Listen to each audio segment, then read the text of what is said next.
Desde hace unos años, el Ministerio de Educación de Corea del Sur está trabajando en un proyecto para implementar libros de texto con inteligencia artificial para todas las escuelas primarias. Esto, que parecería ser una contradicción, va a ser una realidad concreta en 2025. El proyecto busca atender a una demanda creciente de contenidos de aprendizaje variados que se adapten a las necesidades de cada alumno. Imaginemos esto. En el libro de matemáticas de segundo grado hay un problema para resolver con una ecuación. Pero el sistema identificó que si enmarca ese problema en un tema que le interese a cada chico, el interés en resolverlo aumentará y entonces también mejorará su experiencia de aprendizaje. De esta forma, el mismo problema puede ser planteado en un contexto de equipos de fútbol, bandas de rock o automóviles, dependiendo del gusto de cada alumno. ¿Se aplicará esto en todo el mundo? ¿Habrá maestros en el futuro de la educación? ¿Cómo será la escuela del futuro? En los últimos 200 años, el mundo cambió como nunca antes, a una velocidad a veces fascinante y otras veces aterradora. Soy Freddy Vivas, ingeniero, escritor y divulgador especializado en ciencia de datos e inteligencia artificial. Junto a Clarín convocamos a los principales referentes de plataformas, especialistas en comunicación, nuevas tecnologías, salud, educación y filosofía, para pensar y entender cómo está cambiando nuestra vida y cuánto más la cambiará la inteligencia artificial.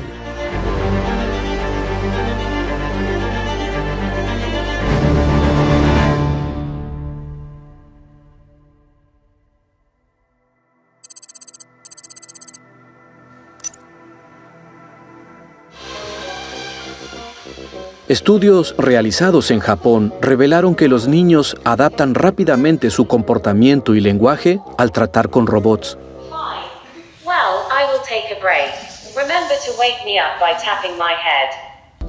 El 2023 fue un año muy convulsionado para el mundo de la inteligencia artificial y en particular el mundo educativo. Melina Masnata se especializa en la innovación sobre temas de educación, desarrollo y tecnología. Empezaron a pasar muchas preguntas y sobre todo reacciones. Hay que llevarlo al aula, hay que sacarlo, hay que trabajarlo diferente. ¿Qué hay que hacer con esto? Y una de las experiencias que me pareció súper interesante tienen que ver con un profesor que decidió que sus estudiantes usen activamente ChatGPT, por ejemplo, uno de estos modelos de lenguaje.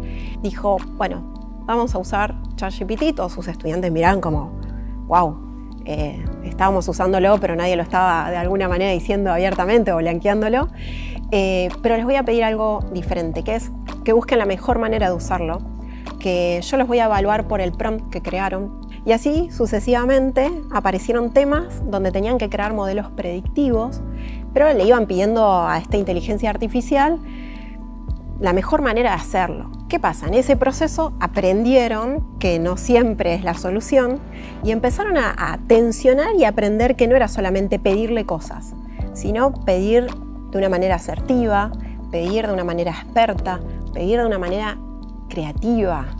Y en ese camino empezaban los mismos estudiantes a decir, che, esto no está tan bueno, acá estaría bueno, la verdad que es limitado, salen mejores ideas en el equipo, aparecen otras cosas. Creo que esto es un ejemplo también de cómo hay que sacar ese tabú y usar la tecnología para llevarla y romperla, yo digo siempre, ¿no? Hackearla, abrirla. Cuando uno se traba, por ejemplo, en crear un texto, o cuando uno se traba en resolver un problema matemático y no sabe por dónde empezar a reatacar el problema y está en casa, ¿no? No tiene un tutor o no tiene un maestro. Rebecca Wang es emprendedora, innovadora y una de las mentes más influyentes en Silicon Valley sobre IA y tecnología. Es una buena oportunidad para usar inteligencia artificial para poder tener un compañero de estudio que también te puede dar algunos tips sobre cómo mejorar tu metodología o tu forma de pensar sobre un problema, ¿no? En ese sentido ya se está usando.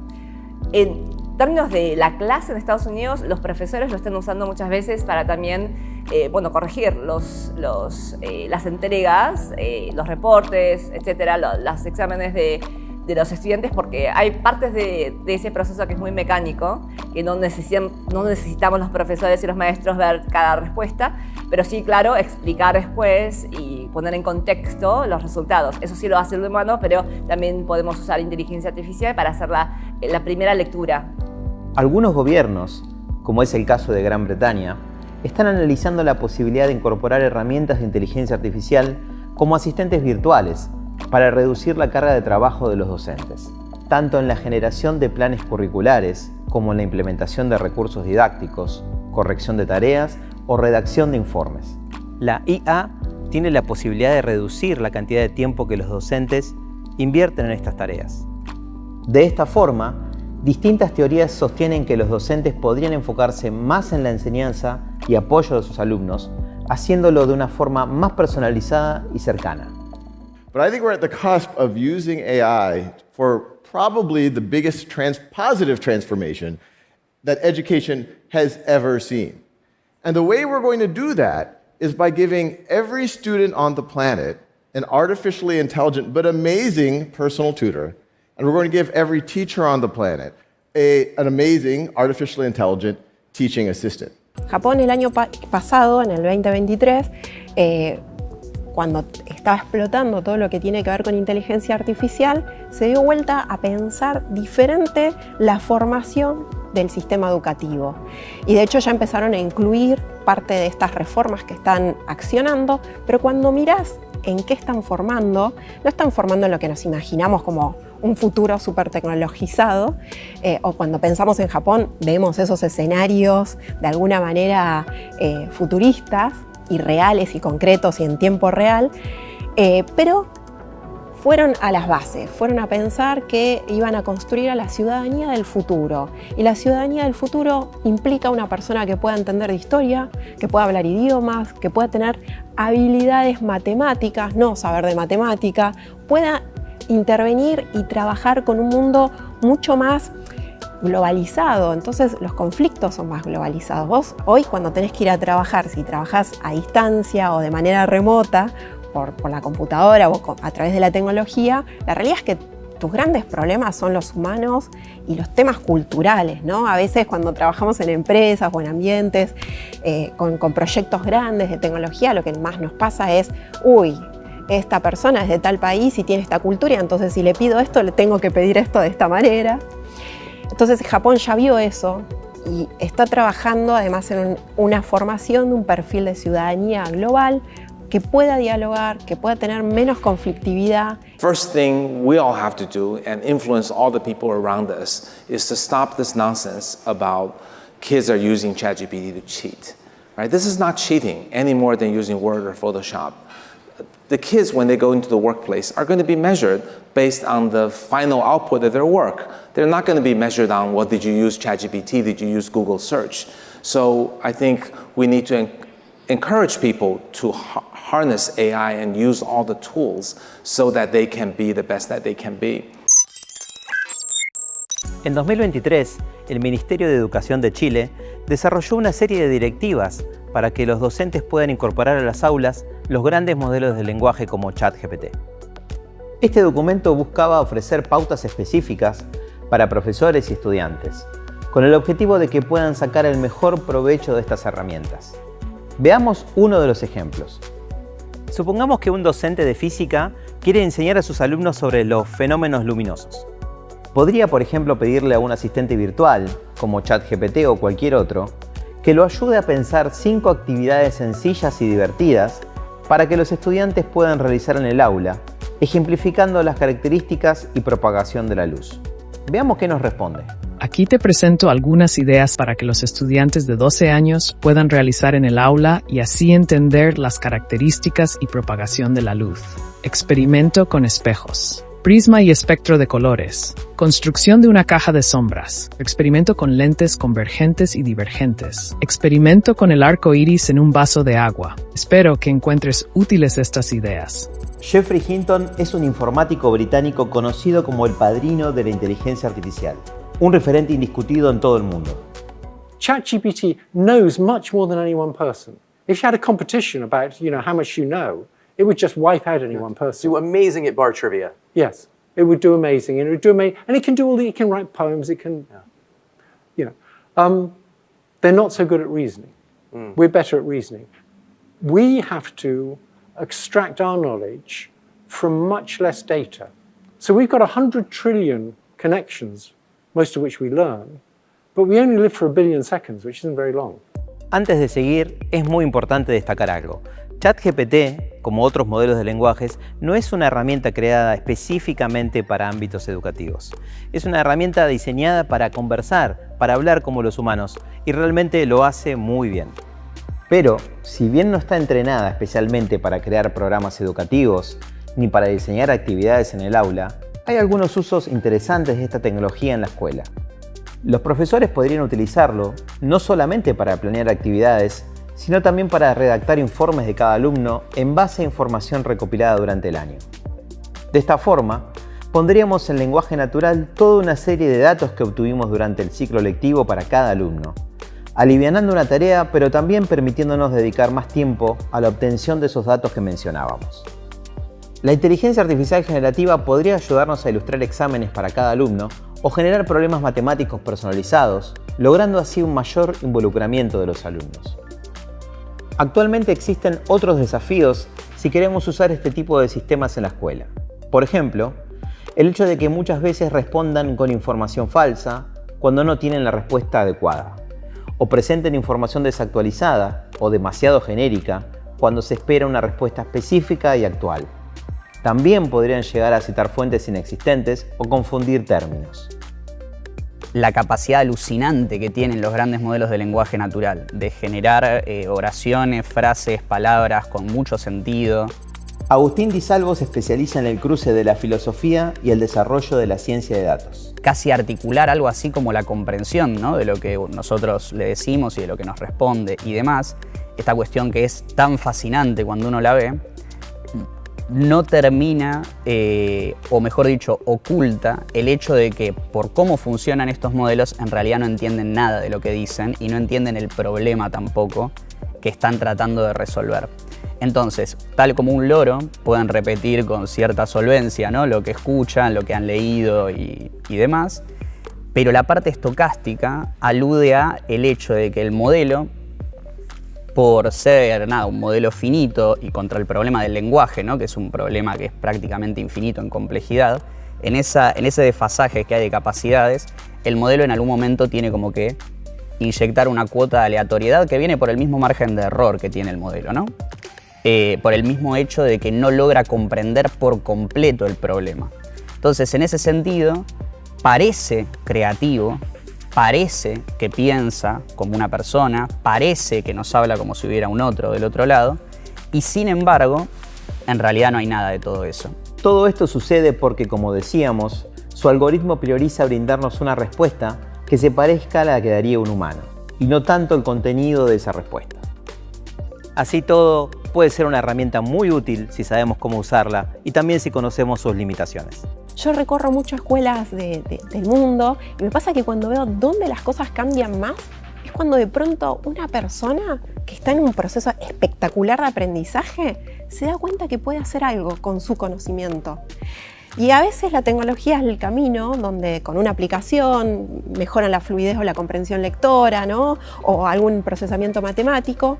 Pero en realidad el aha moment es, lo pude descubrir, lo pude hacer y la estoy pasando bien. Todos sabemos que nadie realmente aprende de la misma manera, ¿no? Algunos aprendemos más visual, otros más auditivo, resolvemos problemas entendiendo el contexto y el marco del problema de manera diferente. Y también tenemos gente con anatómicamente diferencias de aprendizaje, la neurodivergencia, y en esos casos hasta ahora no hemos tenido la capacidad de darle la atención personalizada uno a uno que puede necesitar ese estudiante.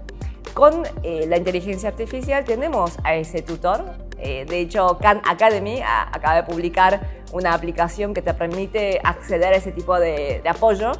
Y eso puede ser muy interesante siempre y cuando no reemplace esa interacción humana a través de la cual aprendemos. Como mencionaban muchos estudios últimamente, cuando aprendemos de un ser humano lo recordamos mejor y tendemos a implementar esa información de manera más fehaciente que cuando lo aprendemos de una máquina. Entonces es un suplemento, pero de esa manera se está aplicando ya en Estados Unidos. Now, looking at the triangle, which side do you think is the hypotenuse?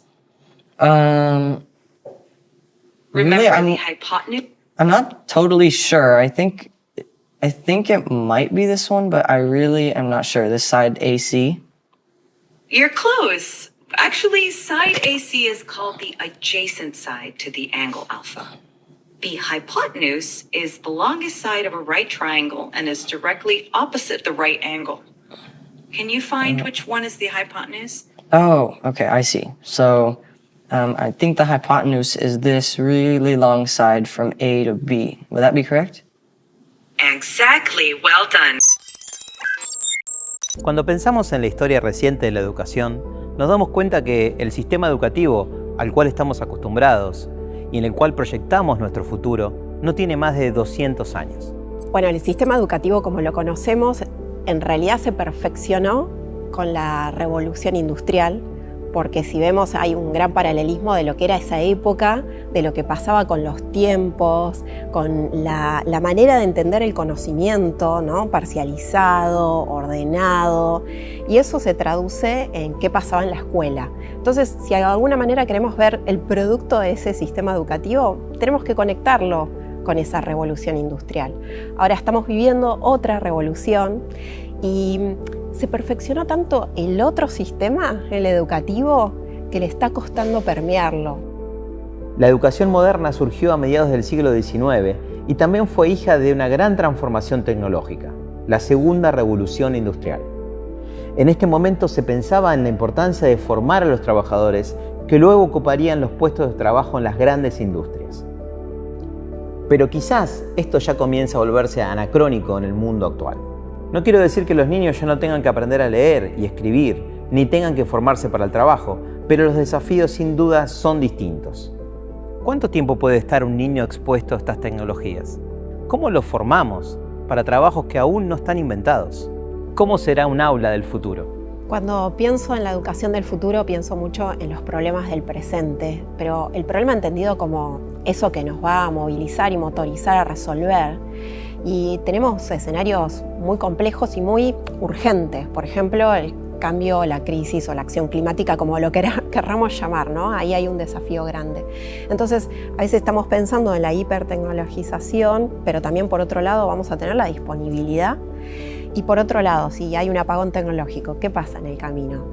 ¿Y qué pasa cuando un sistema educativo o un gobierno toma la decisión de hipertecnologizar, acercar estos dispositivos y basar toda su educación a partir de esa pantalla, por ejemplo, ¿no? Yo hace 2 años le decía a mis hijos que tienen que estudiar STEM, ¿no? Carreras de ingeniería, matemática, computación, y hoy yo no estoy segura de que ese consejo es lo mejor para mis hijos. Yo hoy les digo que vayan a jugar al fútbol, y la razón es que la adaptabilidad de un jugador de fútbol, de tomar decisiones con incertidumbre en equipo, con una visión parcial de los factores y las variables, es realmente lo que vamos a tener que hacer como líderes, ¿no? En Stanford ya enseñamos lo que es liderazgo improvisacional, liderazgo adaptacional, porque lo que tenemos que hacer es tomar decisiones muy rápidas, sin toda la información y en colaboración, en un contexto de colaboración humana, para lo cual para mí el fútbol es el mejor entrenamiento, porque aunque hagas todo eso, a veces te meten el gol de todas maneras, y eso es un entrenamiento emocional para ellos también.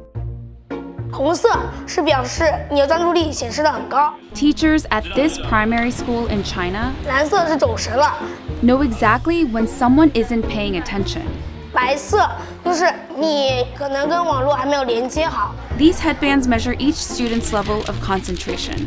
The information is then directly sent to the teacher's computer and to parents. Pero ¿de qué otras formas se puede utilizar la inteligencia artificial en el aula? En la actualidad ya existen herramientas que pueden generar cápsulas de contenido educativo con inteligencia artificial de forma bastante sencilla y accesible. Podríamos crear un avatar artificial de un personaje histórico de ciencia ficción que les guste a los chicos, para que puedan no solo escucharlo, sino también interactuar.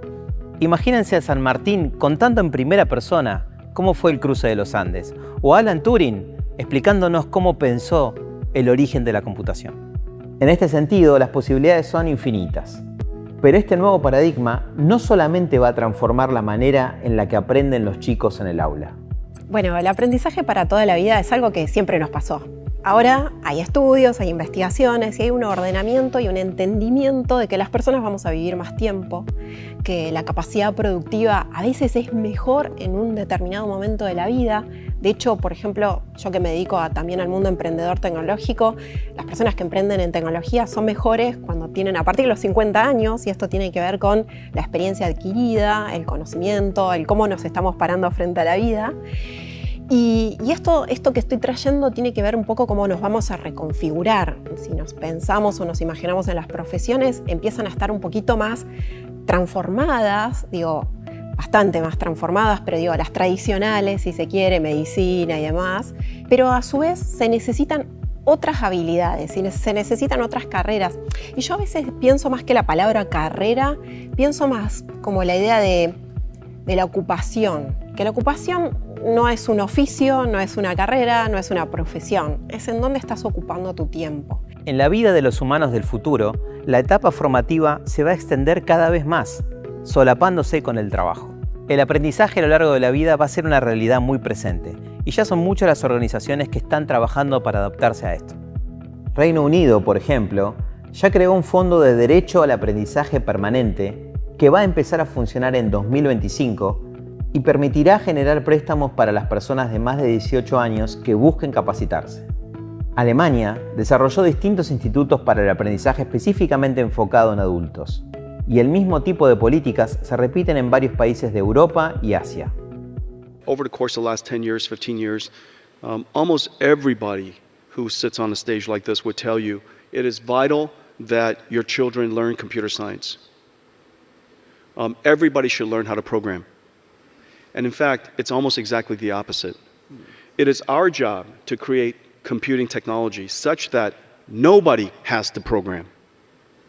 And that the programming language is human. Everybody in the world is now a programmer. This is the miracle. This is the miracle of artificial intelligence. For the very first time, we have closed the gap, the technology divide. En la tercera década del siglo XXI, parece que la llegada de la inteligencia artificial a las aulas es inminente, imparable. Daría la sensación de que es la desembocadura natural de todo esto que está ocurriendo a nuestro alrededor. Pero la forma en cómo lo hagamos será fundamental para preparar a nuestras futuras generaciones para lo que se viene. Desde los primeros años del aprendizaje y en todas las materias del conocimiento podemos incorporar aspectos vinculados a la inteligencia artificial. Ética, biología, lógica, matemática, pensamiento científico y lenguaje. Todas esas áreas de conocimiento no solamente se conectan, sino que están disrumpidas y atravesadas por la inteligencia artificial. Se necesitará mucha creatividad para desarrollar los planes educativos y las estrategias de aprendizaje que formen personas que puedan compartir la vida con los agentes no biológicos inteligentes, como la inteligencia artificial. You'll hear people saying things like, they're just doing autocomplete. They're just trying to predict the next word. And they're just using statistics. Well, it's true they're just trying to predict the next word. But if you think about it, to predict the next word, you have to understand the sentences. So the idea they're just predicting the next word so they're not intelligent is crazy. You have to be really intelligent to predict the next word really accurately. You believe that ChatGPT-4 understands? I believe it definitely understands, yes. And in 5 years' time? I think in 5 years' time it may well be able to reason better than us. La idea es que en el futuro el concepto de la institución educativa en donde nosotros vamos a adquirir la transferencia de un conocimiento de información ya está obsoleta, ¿no? Podemos adquirir, acceder a información por nuestra parte casi de manera omnipresente. El espacio educativo, en mi opinión, se va a convertir a un lugar social, en donde aprendemos las reglas de juego de cómo interactuar con colegas pares y también con autoridad, y en donde podamos establecer las primeras instancias de sentimientos, empatía, compasión, de espejar a la otra persona, de esa manera crear una identidad co-construida, que es muy importante para la seguridad y el sentido de pertenencia. Creo que vamos a cambiar un poquito el objetivo del estudio. ¿Es posible que exista un sistema que te despierte en el momento exacto para que estés en tu mejor estado todo el día? ¿Qué pasará cuando la inteligencia artificial monitoree cada una de las variables de nuestro cuerpo en tiempo real? El impacto de la inteligencia artificial en la salud actualmente a nivel global es muy importante, es muy fuerte. Otro de los interesantes usos de esta tecnología en los hospitales son las cirugías robóticas. Hoy es muy difícil separar una medicina de calidad de la tecnología. Distintas empresas están generando desde principios de este siglo interfaces cerebro-máquina. Hace poco tiempo Elon Musk anunció que su empresa Neuralink logró implantar su primer chip cerebral en un ser humano. Yo creo que lo que va a ocurrir, y estoy convencido de esto, es que vamos a ir a una medicina muy personalizada. Ahora, ¿puede esta tecnología reemplazar a los médicos?